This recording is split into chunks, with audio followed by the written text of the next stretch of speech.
जय श्री राम।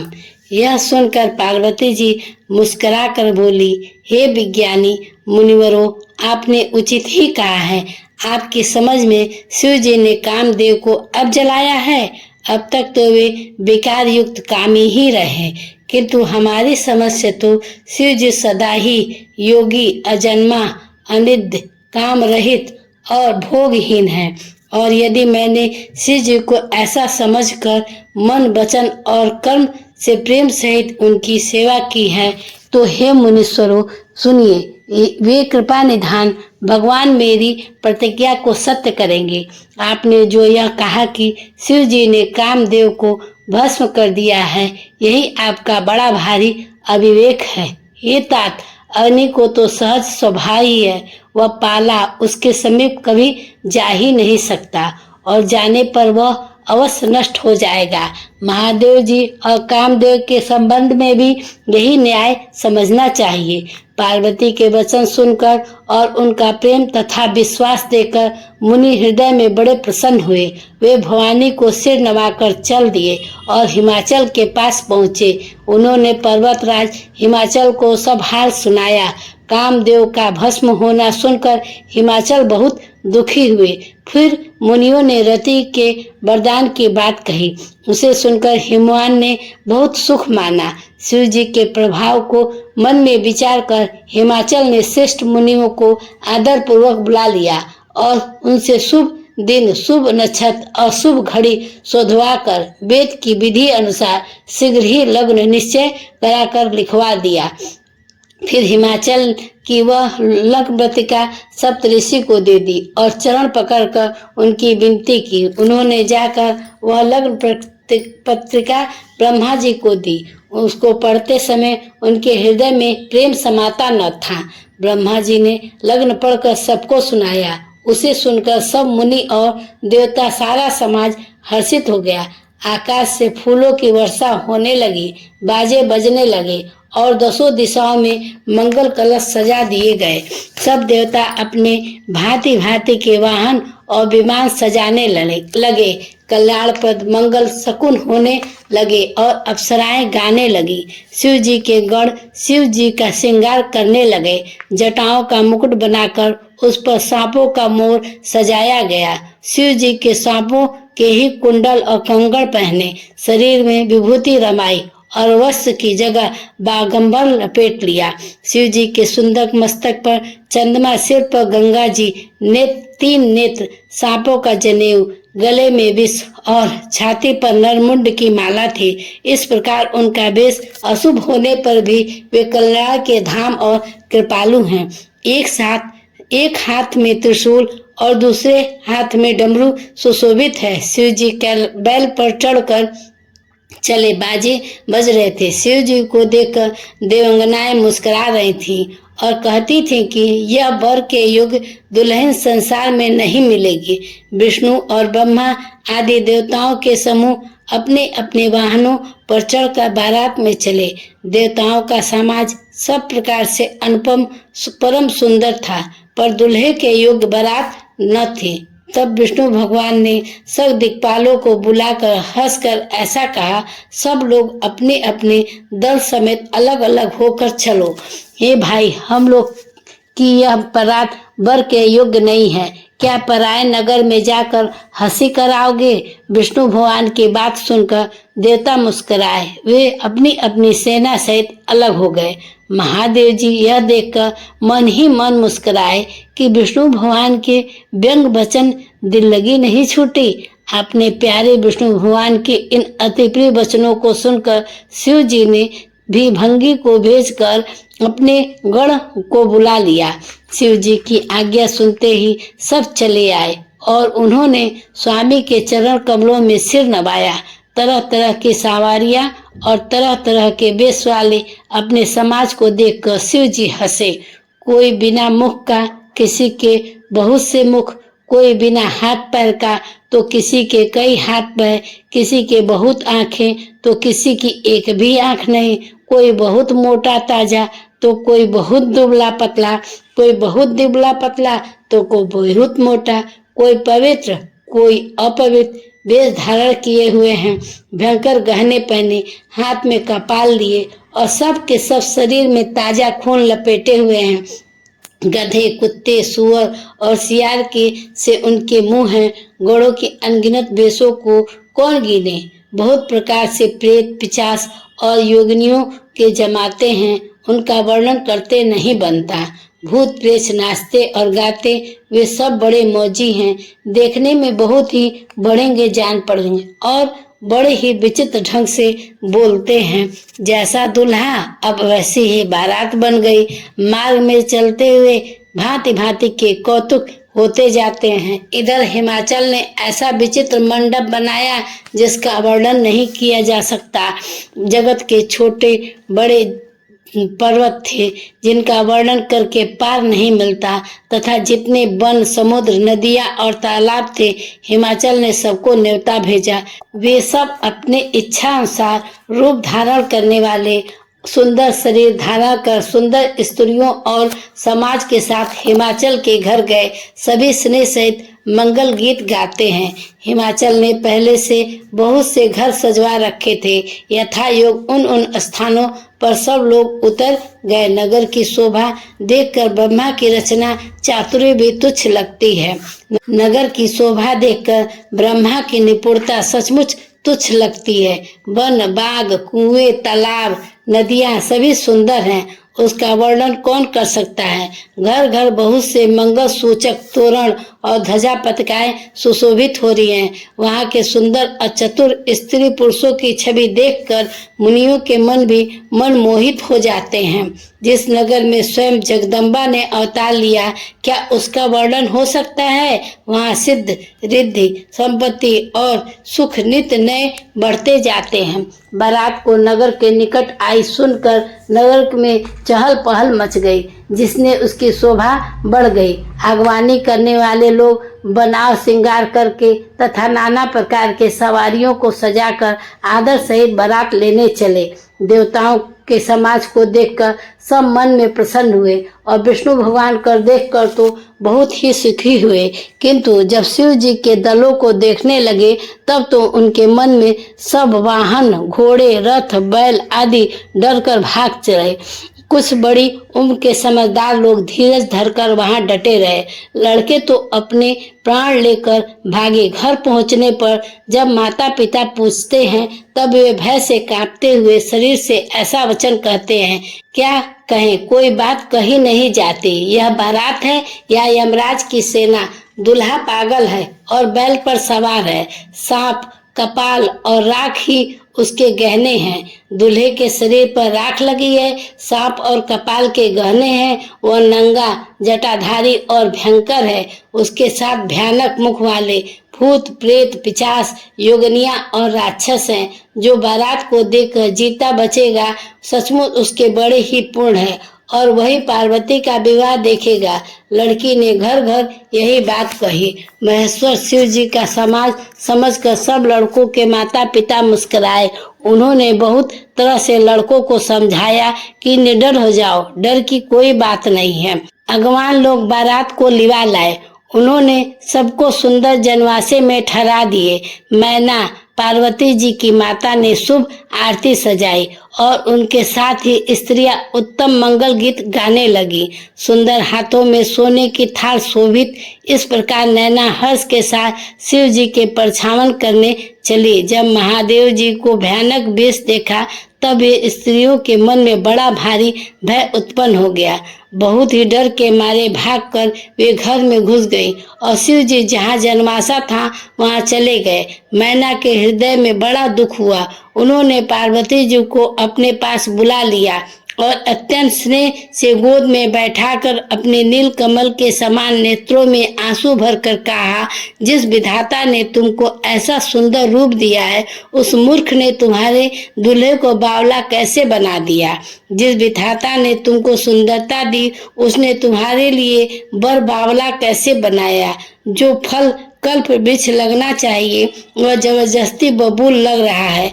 मैं तुम्हें लेकर पहाड़ से गिर पड़ूंगी, आग में जल जाऊंगी या समुद्र में कूद पड़ूंगी, चाहे घर उजड़ जाए और संसार में अपकीर्ति फैल जाए, पर जीते जी मैं इस बावले वर को तुम्हारे विवाह न करूंगी।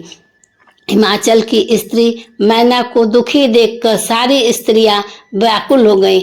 मैना अपनी कन्या के स्नेह को याद करके विलाप करती रोती और कहती हैं, मैंने नारद का क्या बिगाड़ा था, जिन्होंने मेरा बसता हुआ घर उजाड़ दिया और जिन्होंने पार्वती को ऐसा उपदेश दिया कि जिससे उसने बावले भर के लिए तब किया। सचमुच उनके न किसी का मोह है, न माया है, न उनके धन है, न घर है, न स्त्री ही है। वे सबसे उदासीन है, इसी से दूसरे का घर उजाड़ने वाले हैं। उन्हें न किसी की लाज है, न डर है। भलाबाज स्त्री प्रसव की पीड़ा को क्या जाने।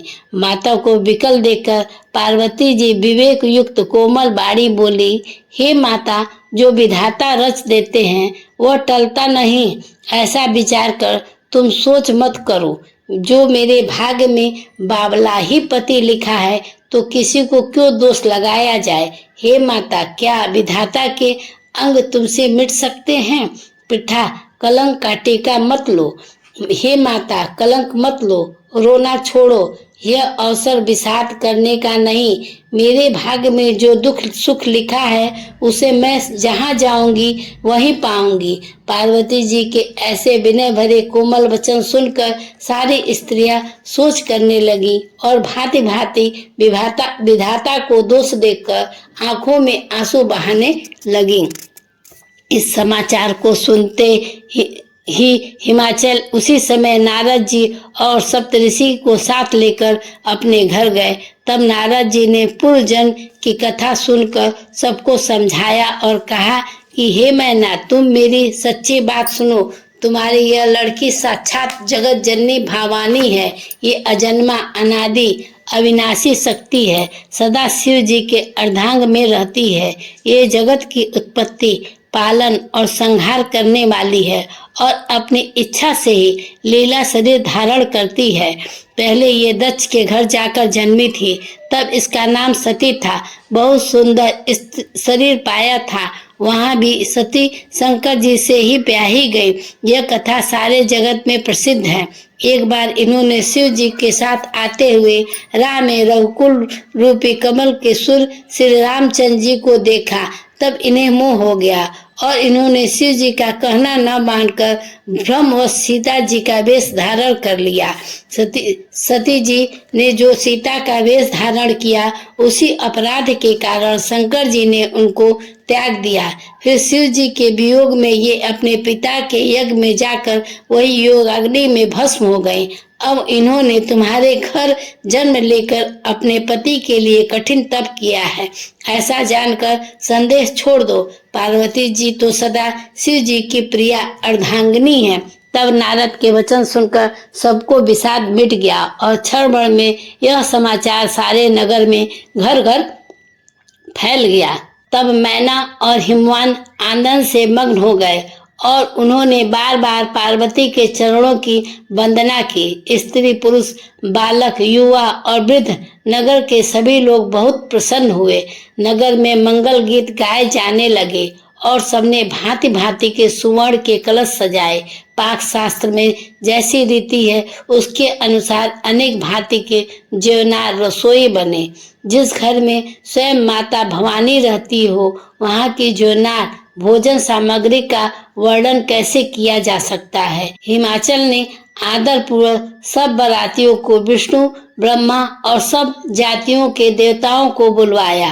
भोजन करने वालों को बहुत सी पतंगे में बैठी चतुर रसोइये परोसने लगे। स्त्रियों की मंडलियां देवताओं को भोजन कराते जान कोमल बाड़ी में गालियां देने लगी। सब सुंदर स्त्रियों मीठे स्वर में गालियां देने लगी और व्यंग भरे वचन सुनने लगी।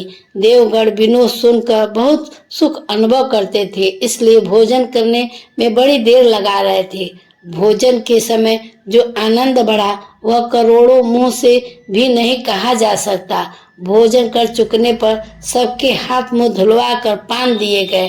फिर सब लोग जो जहाँ ठहरे थे वहाँ चले गए। फिर मुनियों ने लौटकर हिमवान को लगन पत्रिका सुनाई। फिर विवाह का समय देखकर देवताओं को बुला भेजा। सब देवताओं को आदर सहित बुलवा लिया और सबको यथायोग आसन दिए। वेद की रीति से वेदी सजाई गई और सुंदर सुंदर श्रेष्ठ मंगल गीत गाने लगी। वेदिका पर अत्यंत सुंदर दिव्य सिंहासन था जिसका वर्णन नहीं किया जा सकता, क्योंकि वह स्वयं ब्रह्मा जी का बनाया हुआ था। ब्राह्मणों को सिर नवाकर और हृदय में अपने स्वामी श्री रघुनाथ जी का स्मरण करके शिव जी सिंहासन पर बैठ गए। फिर मुनियों ने पार्वती जी को बुलाया। सखियां श्रृंगार करके उन्हें ले आई। पार्वती जी के रूप को देखते ही सब देवता मोहित हो गए। संसार में ऐसा कवि कौन है जो उस सुंदरता का वर्णन कर सके। पार्वती जी को जगदम्बा और शिव जी को पत्नी समझकर देवताओं ने मन ही मन प्रणाम किया। भवानी जी सुंदरता की सीमा करोड़ों मुखों से भी उनकी शोभा नहीं कही जा सकती। जगत जननी पार्वती की महान शोभा का वर्णन करोड़ों मुखों से भी करते नहीं बनता। वेद शेष जी और सरस्वती जी तक उसे कहते हुए सौख्या जाते हैं, तब मंद बुद्धि तुलसी किस गिनती में है। सुंदरता और शोभा की खान माता भवानी मंडप के बीच में जहाँ शिव जी थे वहां गई। वे संकोच के मारे पति शिव जी के चरण कमलों को देख नहीं सकती थी, परंतु उनका मन रूपी भौरा तो वही रसपान कर रहा था। मुनियों के आज्ञा से शिव जी और पार्वती जी ने गणेश जी का पूजन किया। मन में देवताओं के अनादि समझकर कोई इस बात को सुनकर शंका न करे कि गणेश जी तो शिव जी पार्वती जी के संतान हैं। अभी विवाह के पूर्व वो कहाँ से आ गए। वेदों में विवाह की जैसी रीति कही गई है, महामुनियों ने वह सभी रीति करवाई। पर्वतराज हिमाचल के हाथ में कुश लेकर तथा कन्या का हाथ पकड़कर उन्हें भवानी शिव पत्नी जानकर शिव जी को समर्पण किया। जब महेश्वर शिव जी ने पार्वती जी का पाणी ग्रहण किया तब इंद्र आदि सब देवता हृदय में बड़े हर्षित हुए। श्रेष्ठ मुनिगण वेद मंत्रों का उच्चारण करने लगे और देवगण शिव जी का जय जयकार करने लगे। अनेक प्रकार से बाजे बजने लगे। आकाश में नाना प्रकार के फूलों की वर्षा हुई। शिव पार्वती का विवाह हो गया। सारे ब्रह्मांड में आनंद भर गया। दास दासी रथ घोड़े हाथी गाय वस्त्र और मणि आदि अनेक प्रकार की चीजें अन्न तथा सोने के बर्तन गाड़ियों में लाद कर दहेज में दिए गए, जिनका वर्णन नहीं हो सकता। बहुत प्रकार का दहेज देकर फिर हाथ जोड़कर हिमाचल ने कहा, हे शंकर, आप पूर्ण काम है, मैं आपको क्या दे सकता हूँ। इतना कहकर वे शिव जी के चरण कमल पकड़कर रह गए। तब कृपा के सागर शिव जी ने अपने ससुर का सभी प्रकार समाधान किया। फिर प्रेम से परिपूर्ण हृदय मैना जी ने शिव जी के चरण कमल पकड़ कर कहे, हे नाथ, यह उमा मुझे मेरे प्राण के समान प्यारी है। आप इसे अपने घर की टहलनी बनाइएगा और इसके सब अपराधों को क्षमा करते रहिएगा। अब प्रसन्न होकर मुझे यह वर दीजिए। शिव जी ने बहुत तरह से अपनी सास को समझाया। तब वे शिव जी के चरणों में सिर नवाकर घर गई। फिर माता ने पार्वती को बुला लिया और गोद में बैठाकर यह सुंदर सीख दी, हे पार्वती, तू सदा शिव जी के चरण की पूजा करना। नारियों का यही धर्म है, उनके लिए पति ही देवता है और कोई देवता नहीं है।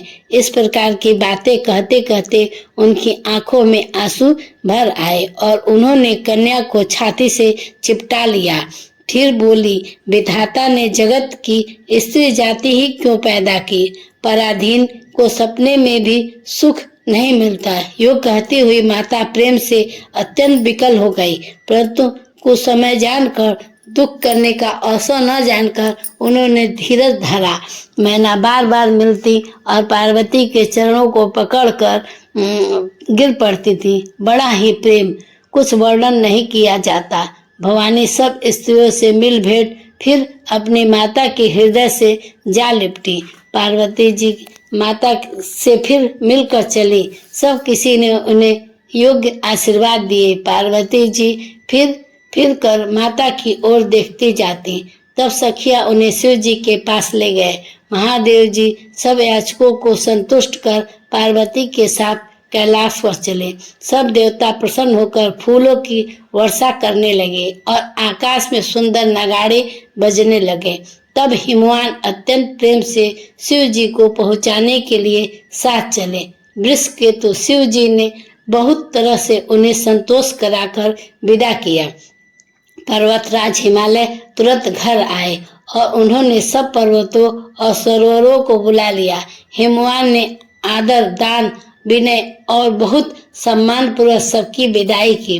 जब शिव जी कैलाश पर्वत पर पहुंचे तब सब देवता अपने अपने लोक को चले गए। तुलसीदास जी कहते हैं कि पार्वती और शिव जी के जगत में माता पिता हैं, इसलिए मैं उनके श्रृंगार का वर्णन नहीं करता।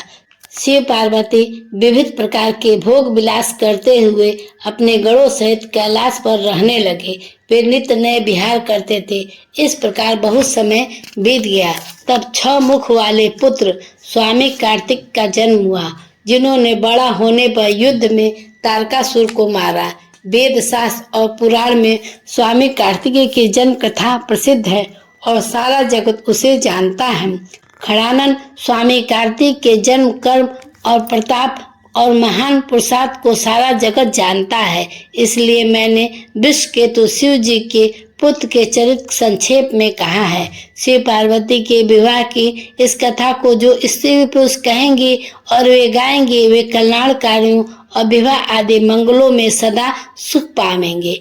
गिरजापति महादेव जी का चरित्र समुद्र के समान अपार है, उसका पार वेद भी नहीं पाते। तब अत्यंत बुद्धि और गवार तुलसीदास उसका वर्णन कैसे कर सकता है। शिव जी के रसीले और सुहाने चरित्र को सुनकर मुनि भरद्वाज जी ने बहुत सुख पाया। कथा सुनने की उनकी लालसा बहुत बढ़ गई। नेत्रों में जल भर आया तथा रोमावली खड़ी हो गई। ये प्रेम में मुग्ध हो गए। मुख से वाणी नहीं निकलती। उनकी यह दशा देखकर ज्ञानी मुनि याज्ञवल्क्य बहुत प्रसन्न हुए और बोले, हे मुनीश, तुम्हारा जन्म धन्य हो। तुमको गौरीपति शिव जी के प्राणों के समान प्रिय है। शिव जी के चरण कमलों में जिनकी प्रीति नहीं है, वे श्री रामचंद्र जी को स्वप्न में भी अच्छे नहीं लगते। विश्वनाथ से शिव जी के चरणों में निष्कपट विशुद्ध प्रेम होना, यही राम भक्त का लक्षण है। शिव जी के समान रघुनाथ जी की भक्ति का व्रत धारण करने वाला कौन है, जिन्होंने बिना ही पाप के सती जैसी स्त्री का त्याग दिया और प्रतिज्ञा करके श्री रघुनाथ जी की भक्ति को दिखा दिया।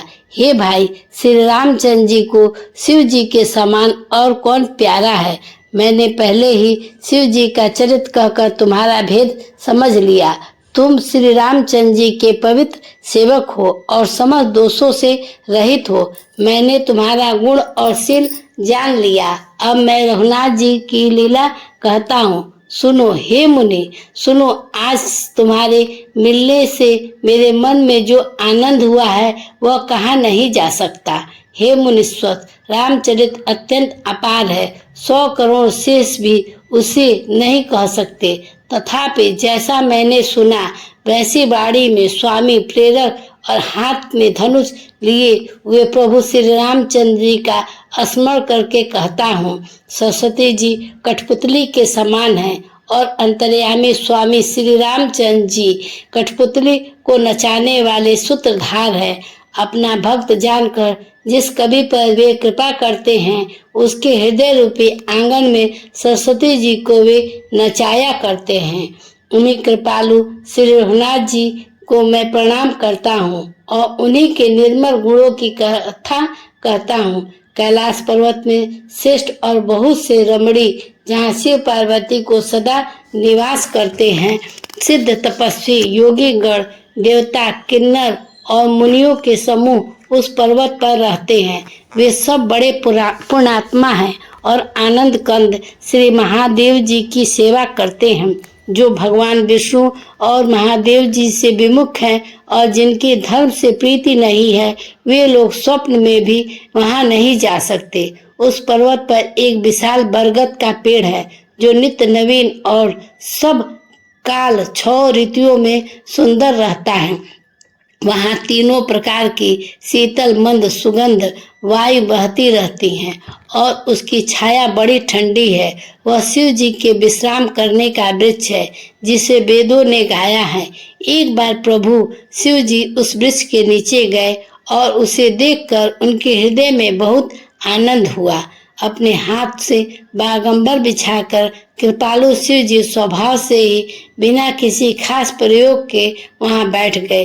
कुंद के पुष्प चंद्रमा शंख के समान उनका गौर शरीर था। बड़ी लंबी भुजाएं थीं और वे मुनियों से वस्त्र धारण किए हुए थे। उनके चरण नए लाल कमल के समान थे। नखों की ज्योति भक्तों के हृदय का अंधकार हरने वाली थी। सांप और भस्म ही उनके भूषण थे और उनके त्रिपुरासुर के शत्रु शिव जी का मुख शरद पूर्णिमा के समान शोभा को भी हराने वाला था। उनके सिर पर जटाओं का मुकुट और गंगा जी थी। कमल के समान बड़े बड़े नेत्र थे। उनका नीलकंठ था और वे सुंदरता के भंडार थे। उनके मस्तक पर द्वितीया का चंद्रमा शोभित था। कामदेव के शत्रु शिव जी वहां बैठे हुए ऐसे सुशोभित हो रहे थे मानो शांत रस ही शरीर धारण किए बैठा हो। अच्छा मौका जानकर शिव पत्नी माता पार्वती उनके पास गई। अपनी प्यारी पत्नी जानकर शिव जी ने उनका बहुत आदर सत्कार किया और अपनी बाईं ओर बैठने के लिए आसन दिया। पार्वती जी प्रसन्न होकर शिव जी के पास बैठ गए। उन्हें पिछले जन्म की कथा स्मरण हो आई। स्वामी जी के हृदय में अपने ऊपर पहले की अपेक्षा अधिक प्रेम समझकर पार्वती जी हंसकर प्रिय वचन में बोली, याज्ञवल्क्य जी कहते हैं जो कथा सब लोगों को हित करने वाली है उसे ही पार्वती जी पूछना चाहती हूँ। पार्वती जी ने कहा, हे संसार के स्वामी, मेरे नाथ, हे त्रिपुरासुर का वध करने वाले, आपकी महिमा तीनों लोकों में विख्यात है। चर अचर नाग मनुष्य और देवता सभी आपके चरण कमल की सेवा करते हैं। हे प्रभु, आप समर्थ सर्वज्ञ और कल्याण स्वरूप है। सब कलाओं और गुणों के निधान है और योग ज्ञान तथा वैराग्य के भंडार है। आपका नाम शरणागतों के लिए कल्प वृक्ष है। हे सुख की राशि, यदि आप मुझ पर प्रसन्न हैं और सचमुच मुझे अपनी दासी या अपनी सच्ची दासी जानते हैं तो हे प्रभु, आप रघुनाथ जी की नाना प्रकार की कथा कर मेरा अज्ञान दूर कीजिए। जिसका घर कल्प वृक्ष के नीचे हो वह भला दरिद्रता से उत्पन्न दुख को क्यों सहेगा। हे शशि भूषण, हे नाथ, हृदय में ऐसा विचार कर मेरी बुद्धि के भारी भ्रम को दूर कीजिए। हे प्रभु, जो परमार्थ तत्व ब्रह्मा के ज्ञाता और वक्ता मुनि है, वे श्री रामचंद्र जी को अनादि ब्रह्मा कहते हैं और शेष सरस्वती वेद और पुराण सभी श्री रघुनाथ जी का गुण गाते हैं। और हे कामदेव के शत्रु, आप भी दिन रात आदर पूर्वक राम राम जपा करते हैं। ये राम वही अयोध्या के राजा के पुत्र है या अजन्मा निर्गुण और अगोचर कोई और राम है। यदि वे राजपुत्र हैं तो ब्रह्मा कैसे? यदि वो ब्रह्मा है तो स्त्री के विरह में उनकी मति बावली कैसे हो गई? इधर उनके ऐसे चरित्र को देखकर उधर उनकी महिमा सुनकर मेरी बुद्धि अत्यंत चकरा रही है। यदि इच्छा रहित व्यापक समर्थ ब्रह्मा कोई और है तो हे नाथ, मुझे उसे समझा कर कहिए। मुझे नादान समझकर मन में क्रोध न लाइए। जिस तरह मेरा मोह दूर हो वही कहिए। मैंने वन में श्री रामचंद्र जी की प्रभुता देखी, परंतु अत्यंत भयभीत होने के कारण मैंने वह बात आपको सुनाई नहीं, तो भी मेरे मलिन मन को बोध न हुआ। उसका फल भी मैंने अच्छी तरह पा लिया है। अभी मेरे मन में कुछ संदेह है, आप कृपा कीजिए। मैं हाथ जोड़कर विनती करती हूँ, हे प्रभु, आपने मुझे बहुत तरह से समझाया, फिर भी मेरा संदेह नहीं गया। हे नाथ, यह सोचकर मुझ पर क्रोध न कीजिए। मुझे अब पहले जैसा मोह नहीं है। अब तो मेरे मन में राम कथा सुनने की रुचि है। हे शेषनाग को अलंकार रूप में धारण करने वाले देवताओं के नाथ, आप श्री रामचंद्र जी के गुणों की पवित्र कथा कहिए। मैं पृथ्वी पर सिर देकर आपके चरणों की वंदना करती हूँ और हाथ जोड़कर विनती करती हूँ। आप वेदों के सिद्धांत को निचोड़कर श्री रघुनाथ जी के निर्मल यश का वर्णन कीजिए। यद्यपि स्त्री होने के कारण मैं उससे सुनने की अधिकारी नहीं हूँ, तथापि मैं मन, वचन और कर्म से आपकी दासी हूँ। संत लोग जहाँ अर्थ अधिकारी पाते हैं, वहाँ गुण तत्व भी उससे नहीं छिपाते। हे देवताओं के स्वामी, मैं बहुत ही अर्थ भाव दीनता से पूछती हूँ, आप मुझ पर दया करके श्री रघुनाथ जी की कथा कहिए। पहले तो यह कारण विचार कर बतलाइए जिससे निर्गुण ब्रह्मा सगुण रूप धारण करता है। फिर हे प्रभु, श्री रामचंद्र जी के अवतार जन्म की कथा कहिए तथा उनका आदर बाल चरित्र कहिए। फिर जिस प्रकार उन्होंने जानकी जी का विवाह किया वह कथा कहिए। और फिर यह बताइए कि उन्होंने जो राज्य छोड़कर सो किया दोष से। हे नाथ, फिर उन्होंने वन में रहकर जो अपार चरित्र किए तथा जिस तरह रावण को मारा वह कहिए। हे सुख स्वरूप शंकर, फिर आप उन सारी लीलाओं को कहिए जो उन्होंने राज सिंहासन पर बैठकर की थी। हे कृपाधान, फिर वह अद्भुत चरित्र कहिए जो श्री रामचंद्र जी ने किया। रघुकुल शिरोमणि प्रजा सहित किस प्रकार अपने धाम को गए।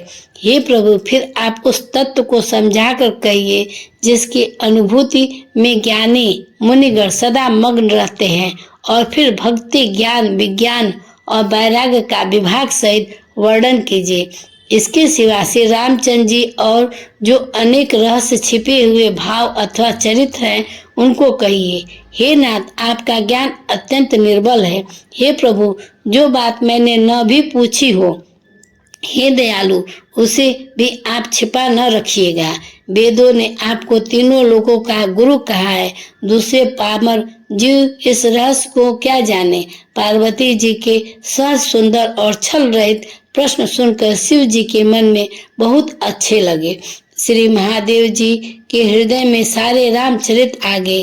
प्रेम के मारे उनका शरीर पुलकित हो गया और वे नेत्रों में जल भरकर श्री रघुनाथ जी रूप उनके हृदय में आ गया, जिससे स्वयं परमानंद स्वरूप शिव जी ने भी अपार सुख पाया। शिव जी 2 घड़ी तक ध्यान रस आनंद में डूबे रहे। फिर उन्होंने मन को बाहर खींचा और तब वे प्रसन्न होकर श्री रघुनाथ जी का चरित्र वर्णन करने लगे, जिसके बिना जाने झूठ भी सत्य मालूम होता है। जैसे बिना पहचाने रस्सी में सांप का भ्रम हो जाता है, जिसके जान लेने पर जगत का उसी तरह लोप हो जाता है, जैसे जागने पर स्वप्न का भ्रम जाता रहता है। मैं उन्हीं श्री रामचंद्र जी के बाल रूपी की वंदना करता हूँ, जिनका नाम जपने से सब सिद्धियां सहज ही प्राप्त हो जाती हैं। मंगल के धाम, अमंगल को हरने वाले और श्री दशरथ जी के आंगन में खेलने वाले वे बाल रूप श्री रामचंद्र जी मुझ पर कृपा करे। त्रिपुरासुर का वध करने वाले शिव जी श्री रामचंद्र जी को प्रणाम करके आनंद में भरकर अमृत के समान बाणी बोले। हे गिरिराज कुमारी पार्वती, तुम धन्य हो, धन्य हो। तुम्हारे समान कोई उपकारी नहीं है। जो तुमने रघुनाथ जी की कथा का प्रसंग पूछा है, जो कथा समस्त लोगों के लिए जगत को पवित्र करने वाली गंगा जी के समान है। तुमने जगत के कल्याण के लिए ही प्रश्न पूछे हैं। तुम श्री रघुनाथ जी के चरणों में प्रेम रखने वाली हो। हे पार्वती, मेरे विचार में तो श्री रामचंद्र जी की कृपा से तुम्हारे मन में स्वप्न में भी शोक, मोह, संदेह और भ्रम कुछ भी नहीं है। फिर तुमने इसलिए वही पुरानी शंका की है कि इस प्रसंग को कहने सुनने से सबका कल्याण होगा।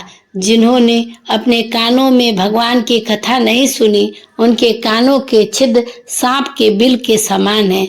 जिन्होंने अपने नेत्रों से संतों का दर्शन नहीं किया, उनके नेत्र मोर के पंख पर दिखने वाले नकली आंखों की गिनती में हैं। वे सिर कड़वी तुम्बी के समान है, जो श्री हरि और गुरु के चरण कमल पर नहीं झुकती। जिन्होंने भगवान की भक्ति को अपने हृदय में स्थान नहीं दिया, वे प्राणी जीते हुए मुर्दे के समान हैं। जो जीव श्री रामचंद्र जी के गुणों का गान नहीं करती, वे मेढक की जीभ के समान है। वह हृदय वज्र के समान कड़ा और निष्ठुर है, जो भगवान के चरित्र सुनकर हर्षित नहीं होता। हे पार्वती, श्री रामचंद्र जी की लीला सुनो। यह देवताओं के कल्याण करने वाले और दैत्यों को विशेष रूप से मोहित करने वाली है। श्री रामचंद्र जी की कथा कामधेनु के समान सेवा करने से सब सुखों को देने वाली है और सत्पुरुषों के समाज ही सब देवताओं के लोक को ऐसा जानकर इसे कौन सुनेगा। श्री रामचंद्र जी की कथा हाथ की सुंदर ताली है, जो संदेह रूपी पक्षियों को उड़ा देती है। फिर राम कथा कलयुग रूपी वृक्ष को काटने के लिए कुल्हाड़ी है। हे गिरिराज कुमारी, तुम इसे आदर पूर्वक सुनो। वेदों ने श्री रामचंद्र जी के सुंदर नाम, गुण, चरित्र, जन्म और कर्म सभी अनगिनत कहे हैं। जिस प्रकार भगवान श्री रामचंद्र जी अनंत हैं, उसी तरह उनकी कथा, कृति और गुण भी अनंत है। तो भी तुम्हारी अनंत प्रीति देखकर जैसा कुछ मैंने सुना है और जैसा मेरी बुद्धि है, उसी के अनुसार मैं कहूँगा। हे पार्वती, तुम्हारा प्रश्न स्वाभाविक ही सुंदर, सुखदायक और संत सम्मत है और मुझे तो बहुत ही अच्छा लगता है। परंतु हे पार्वती, एक बात मुझे अच्छी न लगी। यद्यपि वह तुमने मुंह के वश होकर ही कही है। तुमने जो यह कहा है कि वे राम कोई और हैं, जिन्हें वेद गाते और मुनिजन जिनका ध्यान धरते हैं, जो मोह रूपी पिशाच के द्वारा ग्रस्त है, पाखंडी है, भगवान के चरणों से विमुख है और जो झूठ सच कुछ भी नहीं जानते।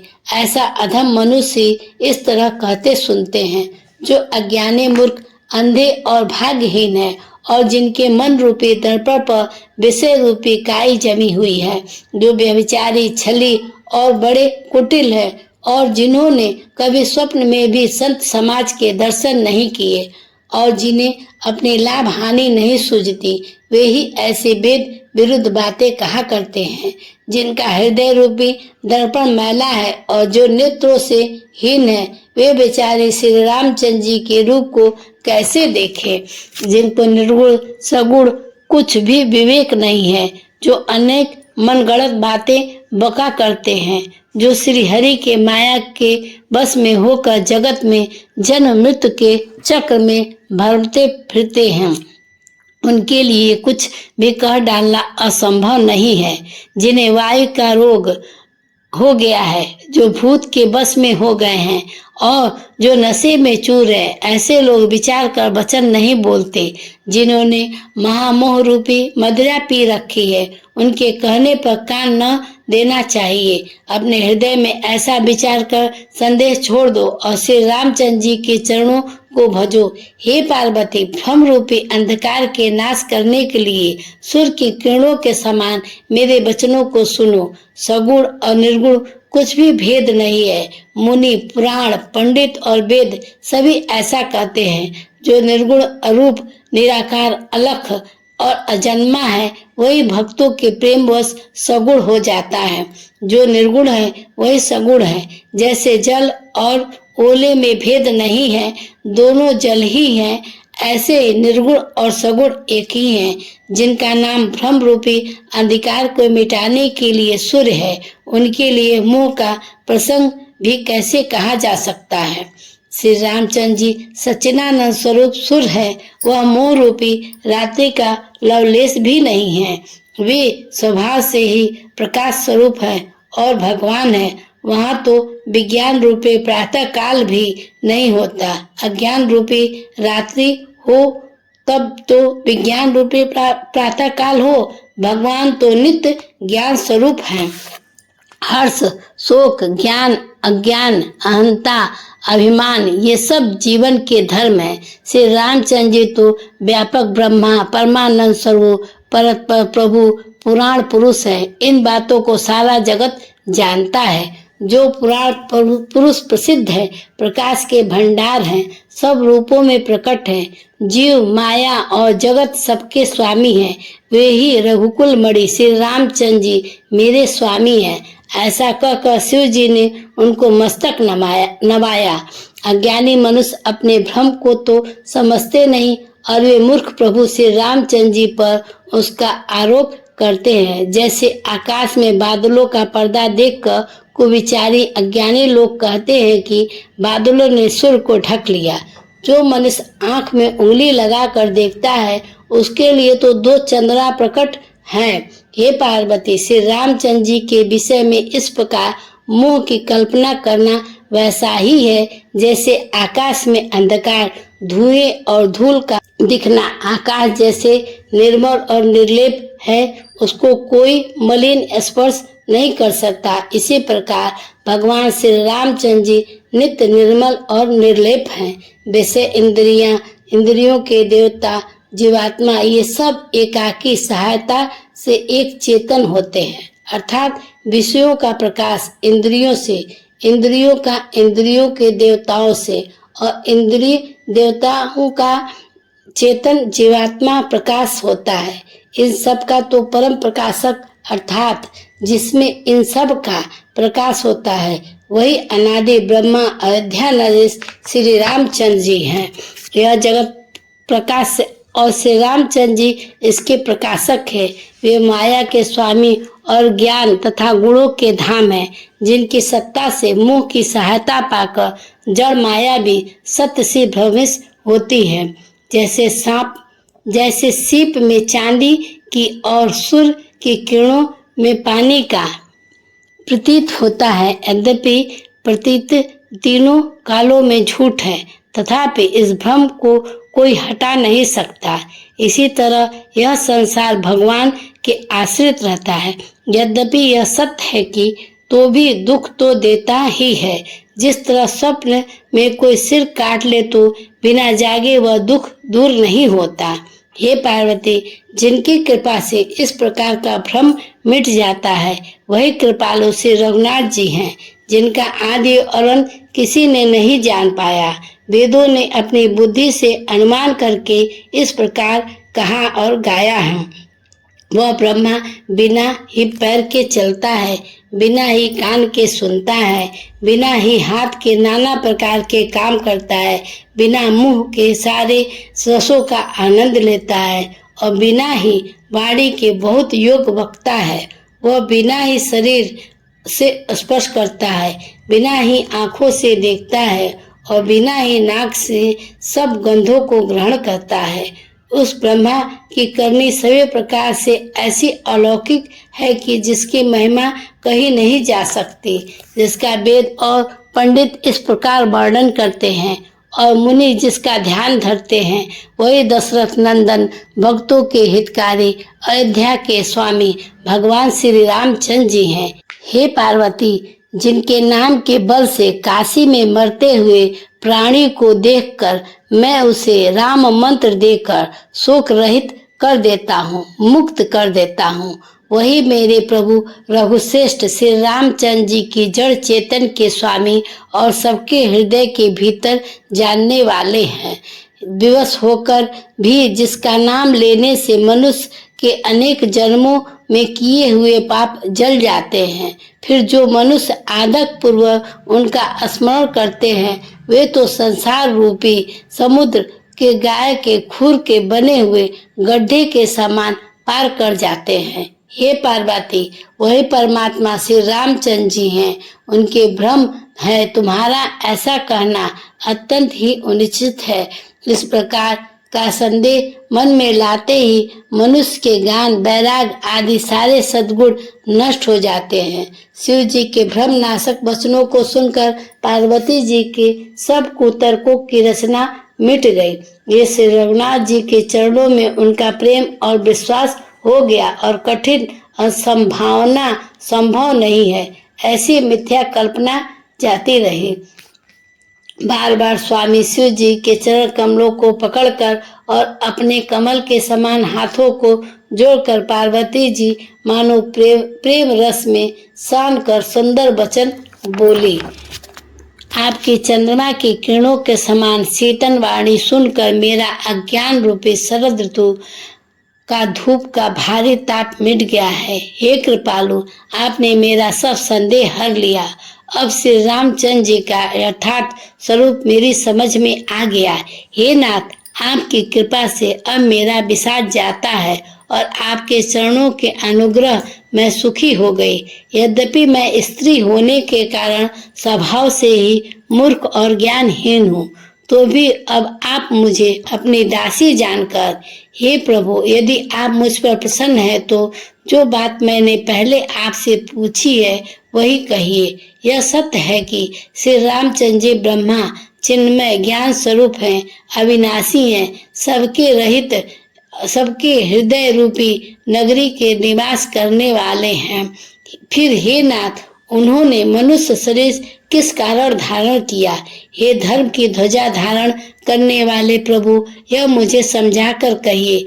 पार्वती के अत्यंत नर्म वचन सुनकर और श्री रामचंद्र जी की कथा को उनका विशुद्ध प्रेम देखकर तब कामदेव जी के शत्रु स्वाभाविक ही सुजान कृपा निधान शिव जी मन में बहुत ही हर्षित हुए और उन्होंने बहुत प्रकार से पार्वती की बड़ाई करके फिर बोले, जय श्री राम।